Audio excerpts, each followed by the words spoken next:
Hi friends, నేను movie రాజా. ఎప్పుడు సింపుల్గా నవ్వుతూ కనిపించే రాజమౌళి వార్నింగ్ ఇవ్వడం ఏమిటి అనుకుంటున్నారా? అవును, రాజమౌళి నిజంగానే వార్నింగ్ ఇచ్చాడు.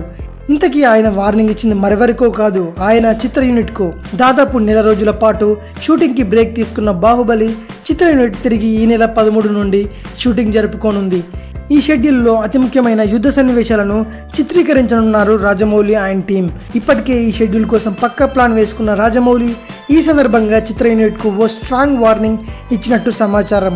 ఇటీవల యూనిట్ సభ్యులతో ఓ మీటింగ్ ఏర్పాటు చేసిన జక్కన్న ఈ సందర్భంగా వారికి రాజమౌళి షూటింగ్ సమయంలో ఎటువంటి సెల్ ఫోన్లు, కెమెరాలు తీసుకురాకూడదని హెచ్చరించారు. షూటింగ్ స్పాట్కి సంబంధించిన ఒక్క ఫోటో కూడా లీక్ అవ్వడానికి వీలు లేదని కాస్త గట్టిగానే చెప్పాడు రాజమౌళి. ఫస్ట్ పార్ట్ షూటింగ్ టైంలో కొన్ని ముఖ్యమైన సన్నివేశాలు లీక్ కావడంతో ఈసారి ఎట్టి పరిస్థితుల్లో ఎటువంటి లీక్స్ ఉండకూడదంటూ వార్నింగ్ ఇచ్చాడు. ఇక ఈ వార్ ఎపిసోడ్స్లో ప్రభాస్ మరియు రాణాలపై అత్యంత భారీ సెట్స్లో చిత్రీకరించనున్నారు. ఇది విషయం. మరిన్ని మూవీ న్యూస్ కోసం రిమిక్స్ కింగ్ ఛానల్ని సబ్స్క్రైబ్ చేయండి. Thanks for watching. బాయ్.